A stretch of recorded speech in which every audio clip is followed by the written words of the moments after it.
est tout juste 19h heure d'Alger. Vous regardez Al24 News. Merci de nous rejoindre pour cette nouvelle édition de ce vendredi 2 janvier 2026. Tout de suite les titres.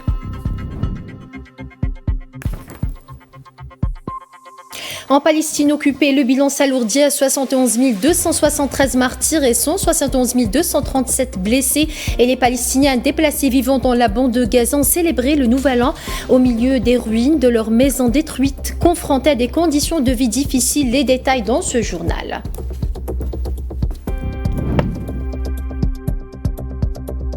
Le moudjahidi historien Mohamed Harbi s'est éteint à l'âge de 93 ans. Le président de la République algérienne, Abdelmadjid Tebboune, a présenté ce vendredi ses sincères condoléances à la famille de Mohamed Harbi, soulignant que l'Algérie a perdu un homme remarquable qui s'est engagé très tôt dans la lutte contre le colonialisme.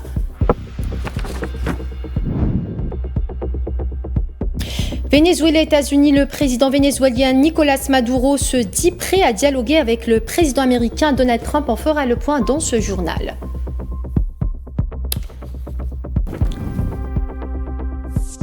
Bonsoir à tous. Si vous venez de nous rejoindre en Palestine, occupée, l'agression génocidaire sioniste contre la bande de Gaza a fait 71 273 martyrs et 171 237 blessés, en majorité des femmes et des enfants, depuis le 7 octobre 2023, selon un nouveau bilan provisoire.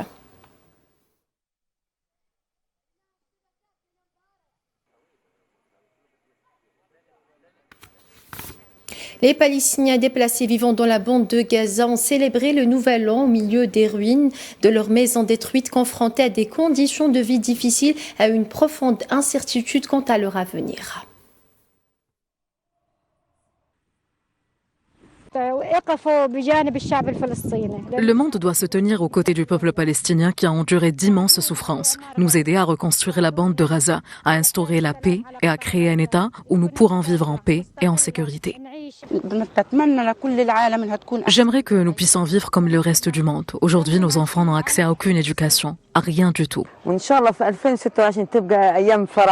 Nous espérons que 2026 ce sera une année de joie, de bonheur et de reconstruction, que les Israéliens se retireront complètement de la bande de Gaza et que les habitants retournent chez eux. Même si nous devons retourner dans des camps, nous vivrons en sécurité et dans la stabilité.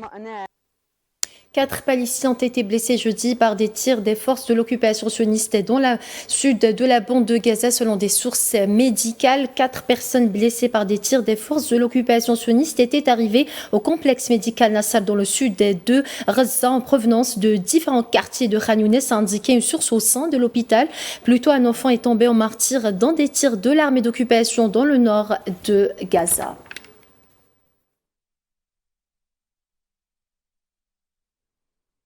Une femme palestinienne et son enfant sont tombés en martyrs et 5 autres ont été blessés jeudi suite à un incendie qui s'est déclaré dans une tente abritant des personnes déplacées à Ghazaville, a rapporté l'agence de presse palestinienne Wafa. Par ailleurs, le nourrisson Malek Rami Ranem, qui vivait dans une tente pour personnes déplacées dans le camp de Nusayrat, dans le centre de la bande de Gaza, est décédé à cause du froid glacial, ajoute la même source.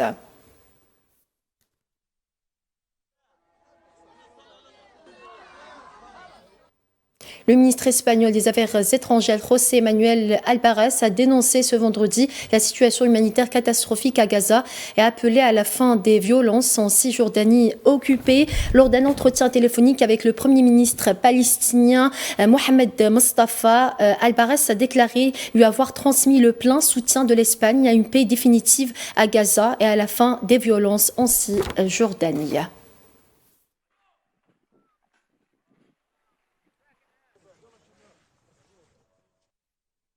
Et le syndicat des journalistes palestiniens a affirmé que l'occupation sioniste a poursuivi sa répression systématique contre les journalistes palestiniens en 2025, arrêtant 42 parmi eux, dont 8 femmes. Le comité des libertés du syndicat a recensé 42 cas d'arrestation de journalistes palestiniens en 2025. Ces arrestations ont eu lieu en Cisjordanie, Al-Quds est occupé, au point de contrôle et de passage militaire sur le terrain et lors de perquisitions à leur domicile, a indiqué le syndicat dans un communiqué.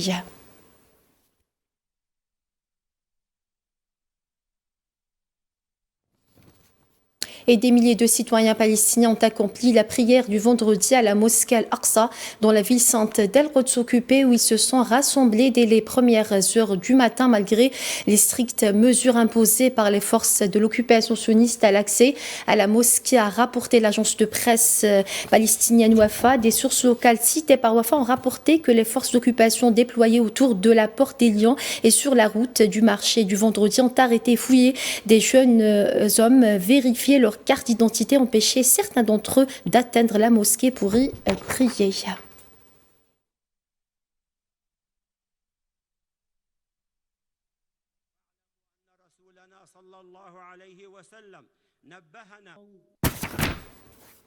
Au Liban, des avions de combat sionistes ont mené ce vendredi plusieurs raids aériens ciblant des villes du gouvernorat de Nabatia et des localités du sud du pays, a rapporté l'agence de presse nationale libanaise. L'agence de presse n'a fourni aucune information sur l'étendue des dégâts ni sur d'éventuelles victimes à la suite de ces nouvelles agressions sionistes contre le Liban.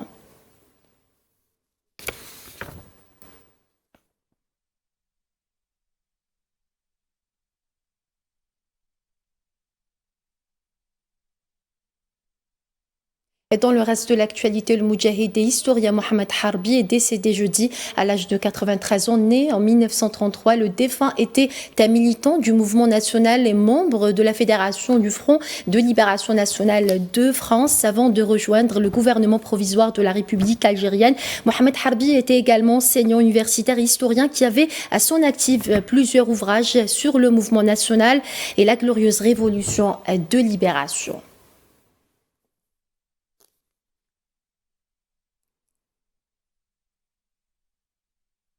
Le président de la République algérienne, Abdelmajid Tebboune, a présenté ce vendredi ses sincères condoléances à la famille du moudjahid et historien Mohamed Harbi, soulignant que l'Algérie a perdu un homme remarquable qui s'est engagé très tôt dans la lutte contre le colonialisme.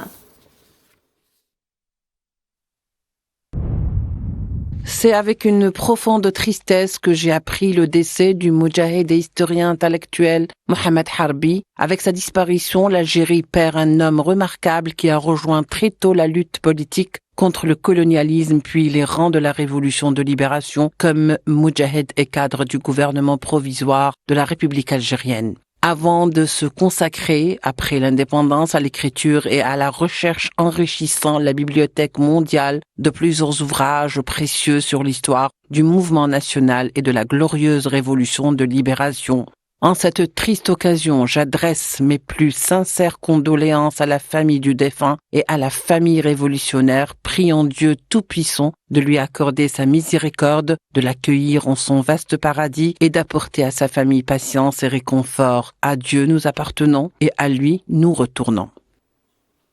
Historien de référence et mémoire vivante de la révolution algérienne, Mohamed Harbi laisse derrière lui une œuvre majeure et un héritage intellectuel précieux, portrait d'un homme qui a consacré sa vie à comprendre et à transmettre l'histoire de l'Algérie. Hommage ce soir dans ce portrait signé Iman Marat.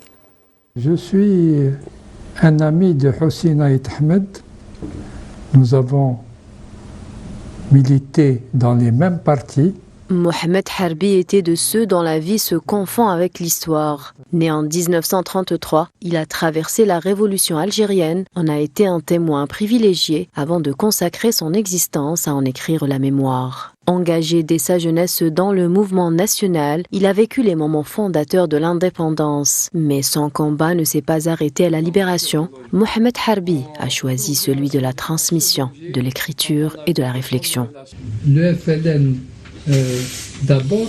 Historien rigoureux, intellectuel respecté, Mohamed Harbi a publié des ouvrages devenus des références pour comprendre la révolution et l'Algérie contemporaine. Parmi eux, le FLN, aux origines du FLN, l'Algérie et son destin, la guerre d'Algérie, la révolution et l'Algérie indépendante ou encore Souvenir de la guerre d'Algérie. Chacun de ces livres témoigne de sa rigueur scientifique et de son souci de restituer la complexité de l'histoire. Pour lui, l'histoire n'était jamais un récit figé, mais plutôt un effort de mémoire, une manière de rendre justice à ceux qui ont lutté pour l'indépendance et de permettre aux générations futures de mieux comprendre leur passé. Professeur, chercheur, auteur, il a inspiré des étudiants, des historiens et des citoyens en Algérie et dans le monde, à travers sa rigueur, son exigence et son amour pour son pays, faisant de lui une voix respectée et écoutée. Et sous la direction de Boumediene, Mohamed Harbi a consacré sa vie à la vérité historique et à la mémoire partagée, laissant derrière lui des œuvres exceptionnelles, une contribution pérenne à l'histoire de l'Algérie et de ses combats. Avec sa disparition, c'est une figure majeure de l'histoire algérienne qui s'éteint, mais aussi un passeur de mémoire dont l'influence continuera de traverser les générations, un intellectuel qui a su éclairer le présent en regardant l'histoire avec justesse et passion. de développer En Algérie, au cœur du désert algérien, l'oasis de Tchout, dans la wilaya de Naama, accueille 1200 jeunes venus de 35 pays africains et arabes. Le premier camp africain de la communication de la jeunesse qui met en avant le dialogue, la culture et le sport pour construire une diplomatie portée par la jeunesse. Commentaire Amin Hafdia, récit Naïla Hamouda. Sous le ciel de Tchout et au cœur de sa verdoyante oasis, les jeunes d'Afrique et du monde arabe écrivent un nouveau chapitre de l'histoire du rapprochement régional. 1200 jeunes portant dans leur cœur les rêves de leur patrie et dans leurs yeux l'éclat de l'avenir se sont retrouvés pour vivre une expérience unique qui dépasse les dialectes, les langues et les frontières géographiques. L'Algérie accueille l'Afrique avec une responsabilité et un engagement. Un pays façonné par la diplomatie, qui a toujours cru en l'unité africaine, au dialogue et à la force de sa jeunesse. Ici, les jeunes Africains ne se contentent pas d'échanger des idées. Ils construisent la confiance. Ils façonnent un récit commun. Donc, ils transforment la diversité en force collective. Cet événement a été une réussite. Elle a été une réussite en ce sens que beaucoup de jeunes Algériens et des étudiants étrangers se sont réunis pour se partager des connaissances. Et ce matin, nous sommes venus ici dans le but de planter des arbres, qui est une activité très noble pour l'environnement, une activité noble pour la société. Et je suis très fier et je salue l'initiative. Je suis très heureux de cette initiative lancée par le ministre qui a permis de rassembler dans ce camp des jeunes de différentes nationalités et de plusieurs pays. Ce qui est vraiment admirable, j'aspire à vivre davantage d'aventures et d'expériences similaires. Des tentes de camping aux sentiers de randonnée, des terrains de compétition sportive aux spectacles artistiques, de nouvelles amitiés se forment et des ponts de confiance se construisent. Le deuxième jour du camp à Ain el-Warqa a conduit les invités vers un monde enchanté de nature époustouflante, là où les paysages coupent le souffle. Les jeunes Africains ont découvert les trésors cachés de l'Algérie. Cette expérience à Tchout est vraiment unique car elle offre l'occasion de rencontrer des personnes de diverses nationalités et d'échanger avec elles des cultures et des expériences. Cette expérience à Tchout est vraiment unique car elle offre l'occasion de rencontrer des personnes de diverses nationalités et d'échanger avec elles des cultures et des expériences. Dans la ville de Tchout, le ministère de la Jeunesse a adopté deux approches. La première consiste à la création d'un camp de jeunesse d'une capacité de 400 lits pour cette région. La deuxième bonne nouvelle est que ce camp sera officialisé comme un camp annuel organisé régulièrement ici à Tchout. Tchout n'est plus seulement une oasis du désert algérien, mais une plateforme de dialogue et un miroir des aspirations d'une génération convaincue que l'avenir se construit par la coopération et la solidarité. Autre actualité dans ce journal, une cérémonie solennelle de levée de drapeau s'est tenue au siège de l'ONU à New York, symbolisant l'entrée officielle de la RD Congo au sein de l'organe chargé du maintien de la paix et de la sécurité internationale. Il s'agit du premier mandat de ce pays au Conseil de sécurité depuis plus de 3 décennies.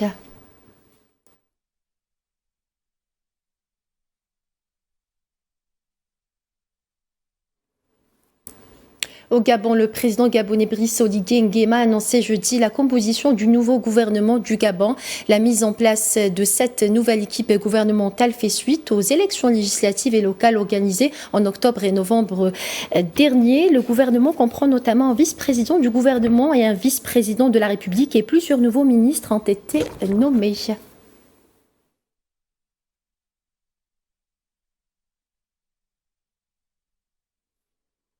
Au Nigeria, au moins 9 personnes ont été tuées par des hommes armés lors des célébrations du Nouvel An dans l'état du Plateau, au centre-nord du pays, ont annoncé les autorités. 6 corps avaient été retrouvés mercredi dans un premier temps, mais le bilan est passé à 9 jeudi matin après le décès d'autres victimes à l'hôpital, toujours selon la même source. À la suite de l'attaque, les autorités locales ont suspendu les célébrations prévues du Nouvel An, dont un événement auquel le gouverneur de l'État avait participé.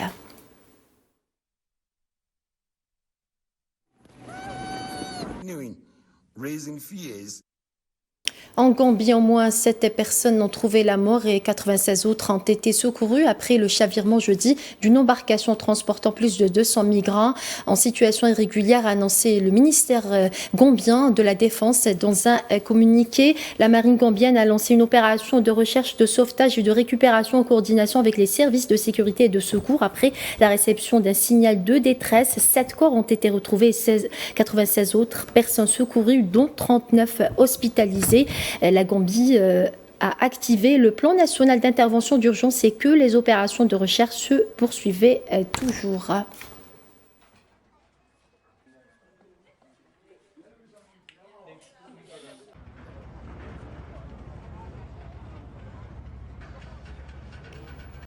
En Suisse, l'enquête et l'identification des victimes se poursuivaient ce vendredi après un incendie dans un espace de consommation de boissons de la station de ski suisse pendant la nuit du Nouvel An qui a fait une quarantaine de morts et une centaine de blessés. On fait le point avec Kenza Djemhi. En Suisse, les opérations d'enquête et d'identification des victimes se poursuivent après l'incendie d'une extrême violence survenue dans la nuit du Nouvel An au sein d'un établissement nocturne de la station de ski de Crans-Montana, dans le canton du Valais. Le bilan provisoire fait état d'une quarantaine de morts et de 115 blessés. D'importants moyens humains et techniques ont été mobilisés afin d'identifier les victimes et de permettre la restitution des corps aux familles dans les meilleurs délais. Un travail complexe susceptible de s'étendre sur plusieurs jours, a indiqué la procureure générale du canton du Valais. La situation demeure extrêmement préoccupante selon le président du gouvernement cantonal. Au moins 80 des 115 personnes hospitalisées présentent un pronostic vital très engagé selon un quotidien régional, sans oublier le cas des disparus. Plusieurs témoignages concordants évoquent une origine accidentelle. Des bougies étincelles fixées sur des bouteilles auraient touché le plafond, provoquant un embrasement rapide, ayant entraîné un embrasement généralisé, suivi d'une ou de plusieurs explosions. En fait, on voyait rien déjà. Premièrement, il n'y avait pas assez de lumière, on voyait rien du tout. Et ensuite, il n'y avait qu'une porte de 1,50 m pour qu'il y ait 200-300 personnes qui sortent. Donc les gens, en fait, ils tombaient, ils s'asphyxiaient et tout ça. Donc voilà. On est 24 heures sur 24, on est habité par ce drame. Hein. Et ça va durer longtemps. Hein. Je crois que pour la station, ça va pas être malheureusement, ça va pas être une bonne chose. Parfois, c'est difficile d'oublier des choses, des drames comme ça. On peut pas les oublier, c'est pas possible. Une enquête judiciaire est en cours de déterminer les causes exactes du drame. La piste d'un acte intentionnel a été formellement écartée. En attendant, la population essaie de se remettre de ce choc pendant que les experts évoquent la difficulté du travail qui les attend dans l'identification des corps calcinés et des disparus. Autre actualité dans ce journal, la Russie a fermement condamné l'attaque de drones lancée par l'Ukraine la veille du Nouvel An qui a causé un nombre important de victimes civiles dans la région de Kherson. Le comité d'enquête russe a annoncé ce vendredi que son enquête avait révélé que tôt le 1er janvier, les forces ukrainiennes avaient utilisé plusieurs drones transportant des engins explosifs pour mener une attaque de grande envergure contre un café, un hôtel. L'attaque a fait 27 morts et 31 blessés.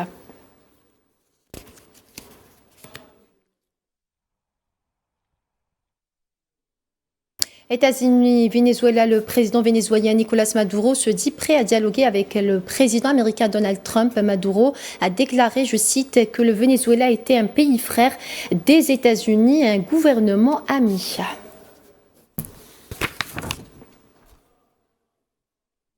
Una sola conversación, empezar a conversar Nous devons commencer à parler sérieusement en nous basant sur les faits. Le gouvernement américain le sait car nous l'avons répété à maintes reprises à ses interlocuteurs. S'ils souhaitent discuter sérieusement d'un accord de lutte contre le trafic de drogue, nous sommes prêts à le faire. S'il veut le pétrole vénézuélien, le Venezuela est prêt à accepter des investissements américains comme ceux de Chevron quand, où et comment il le souhaite. Direction l'Iran à présent, où le conseiller principal du guide suprême iranien Ali Larijani a déclaré ce vendredi 2 janvier que l'ingérence américaine dans les manifestations iraniennes entraînait le chaos dans toute la région après que le président Donald Trump a averti que Washington interviendrait si l'Iran utilisait, je cite, la force létale contre des manifestants pacifiques.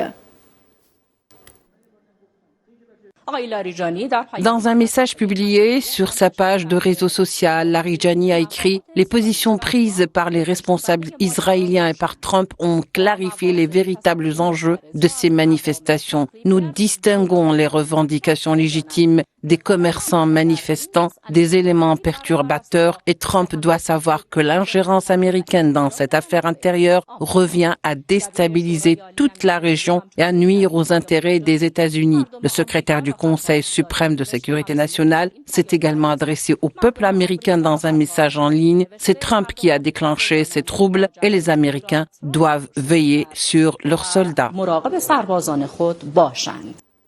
En Inde, une grave crise sanitaire liée à la contamination de l'eau potable a frappé ce vendredi la ville d'Indore, dans le centre de l'Inde, faisant 9 morts et 200 hospitalisés.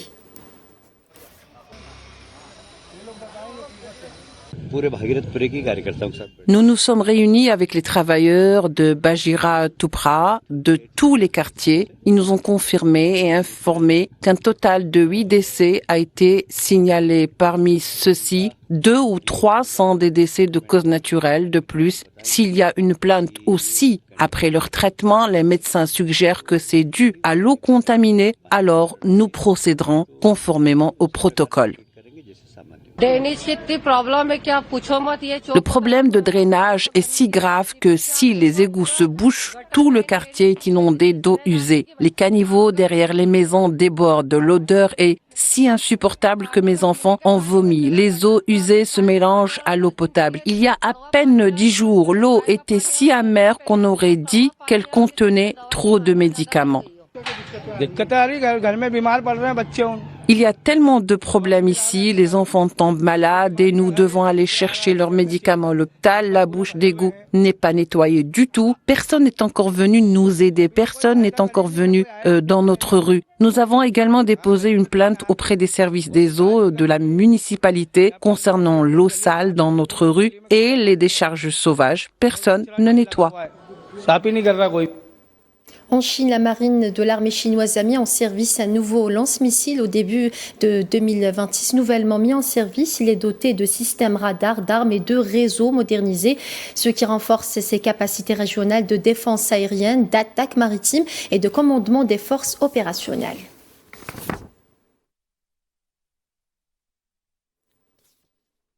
Au Pakistan, la police pakistanaise a annoncé vendredi qu'une personne a été tuée et 5 autres ont été blessées à la suite de l'explosion d'une grenade à main dans la ville de Sibi, dans le sud-ouest du pays, selon la police, ajoutant que des équipes de déminage se sont rendues sur les lieux et ont bouclé la zone afin d'identifier les auteurs de l'attaque. Les blessés ont été transportés vers un hôpital pour recevoir des soins, dont 2 se trouvent dans un état grave d'après la même source.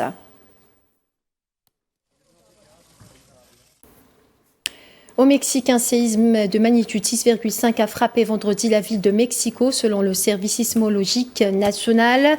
La secousse a été ressentie dans plusieurs quartiers de la capitale et a contraint la présidente du pays, Claude Sheinbaum, à suspendre sa conférence de presse quotidienne. La dirigeante mexicaine a indiqué qu'à ce stade, il n'y avait pas de signalement de dégâts graves ni à Mexico, ni dans l'état de Guerrero. Il est à noter que le Mexique est situé sur 5 plaques tectoniques, ce qui en fait l'un des pays les plus vulnérables aux tremblements de terre, en particulier sur cette côte pacifique.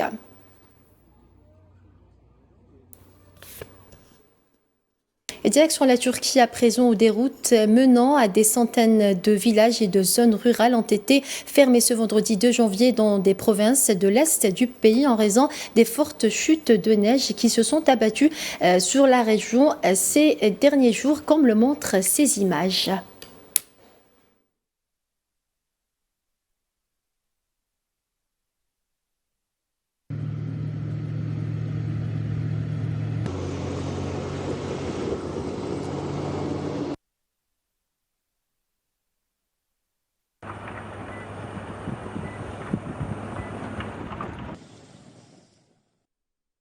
Voilà, c'est ainsi que s'achève ce journal. Merci à vous de votre fidélité. Excellente suite des programmes sur Al24 News et à très bientôt. Tout de suite, retrouvez Timounial Makassi pour votre émission L'échiquier international.